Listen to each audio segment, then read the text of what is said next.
Good morning दोस्तों। मैं doctor Vijaya Wakodkar from Bhilai Chhattisgarh. I am infertility and IVF specialist. So आज हम एक बहुत ही इम्पॉर्टेंट टॉपिक पे डिस्कस करने वाले हैं, dysmenorrhoea. Dysmenorrhoea means painful menstruation. ये प्रॉब्लम आजकल बहुत ज़्यादा कॉमन है, लड़कियों में भी और लेडीज़ में भी होता है। ये पेनफुल मेंस्ट्रुएशन क्यों होता है? ये दो प्रकार से होता है, primary dysmenorrhea and secondary dysmenorrhea. हमको इसके पहले नॉर्मल मेंस्ट्रुएशन की प्रोसेस समझनी पड़ेगी। नॉर्मल मेंस्ट्रुएशन में जैसे ही ओवरी में एक फॉलिकल बनता है, that is a estrogenic phase. Hormones estrogen release होते हैं तब तक, और जब ये एग ओवुलेट होता है और पीछे बचता है कार्पस लुटियम, उससे प्रोजेस्टेरॉन रिलीज होता है। प्रोजेस्टेरॉन और एस्ट्रोजन ये दोनों एक्टिव रहते हैं। फर्स्ट 14 डेज एस्ट्रोजन, उसके बाद progesterone, and then in some cases prostaglandins, जो कि ये पेनफुल मेंस्ट्रुएशन के लिए रिस्पॉन्सिबल है। और जिनमें ये प्रोस्टाग्लैंडिन्स ज़्यादा प्रमाण में होता है, उनमें ज़्यादा पेन होता है। सो लाइनिंग बनाने के लिए एस्ट्रोजन एंड देन प्रोजेस्टेरॉन आता है, और उसके बाद प्रोजेस्टेरॉन विड्रा होता है तो ब्लीडिंग चालू होती है। ब्लीडिंग चालू होने के बाद जो प्रोस्टाग्लैंडिन है वो क्रैम्प्स करते हैं। यूट्रस के अंदर जो ब्लीडिंग होती है उसको आउट करने के लिए, शरीर के बाहर उसको डिस्चार्ज करने के लिए प्रोस्टाग्लैंडिन्स आते हैं, और वो अगर इम्बैलेंस वे में होंगे तो पेनफुल मेंस्ट्रुएशन होता है। तो प्राइमरी डिस्मेनोरिया मीन्स जैसे ही लड़की को मेनार्की होती है,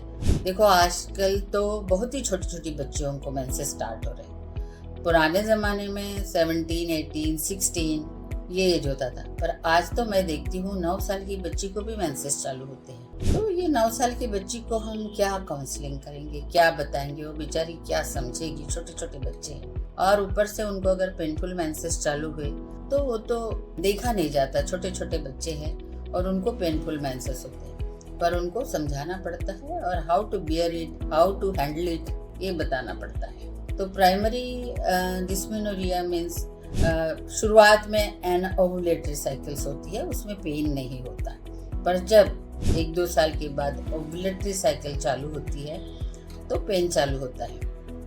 तो इस पेन को सिम्टोमेटिक ट्रीटमेंट दे के हम लोग, या hot water fermentation, hot water bag लेके, थोड़ा से पेन किलर, एंटीस्पाज्मोडिक्स ये दे के मैनेज करते हैं। सेकेंडरी डिस्मेनोरिया होता है कि कोई कॉज है उसके पीछे, like endometriosis is a very common cause.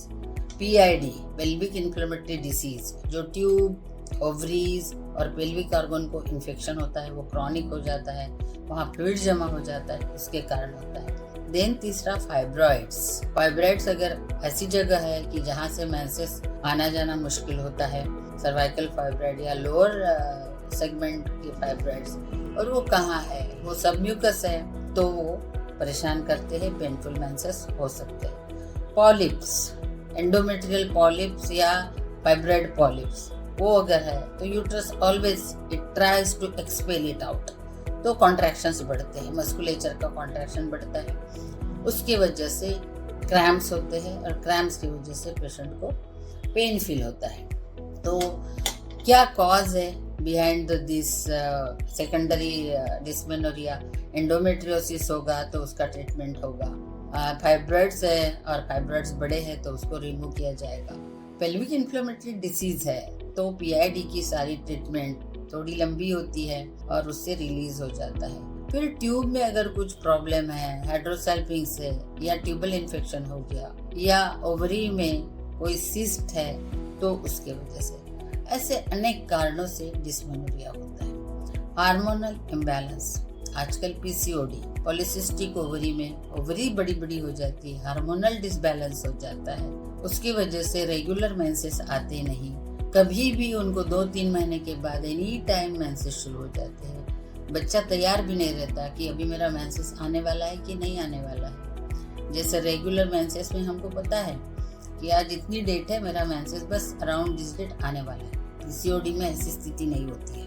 PCOD में कभी 2 महीने में, कभी 3 महीने में इरेगुलर साइकिल्स होती है। उसकी वजह से कि बच्चे को पता नहीं चलता है कि मेरा मेंसेस कब आने वाला है। तो ये cramps and dysmenorrhea, spasmodic dysmenorrhea, spasms. कभी कभी लड़कियां इतनी बुरी कंडीशन में आती कि हमको उनको एडमिट करके ड्रिप लगा के एंटीस्पाज्मोटिक इंजेक्शन दे के उनको समझाना पड़ता है। बहुत सारी चीज़ें काउंसलिंग पर डिपेंड करती है और बहुत सारी चीज़ों को सिम्टोमेटिक ट्रीटमेंट दे के हम डिस्मेनोरिया ठीक कर सकते हैं। डिस्मेनोरिया इज़ वेरी कॉमन, किसी भी एज में हो सकता है और इसका ट्रीटमेंट अवेलेबल है। आप सब लोगों से मुझे यही कहना है कि पेनफुल मेंसेस है तो कुछ लोग बोलते हैं कि नहीं हम सहन करेंगे, हमको पेन की किलर नहीं लेना। ऐसा नहीं है। ब्लीडिंग ज़्यादा होती है, स्पाज्म ज़्यादा होते हैं, तो उसके लिए ट्रीटमेंट लेना ज़रूरी है।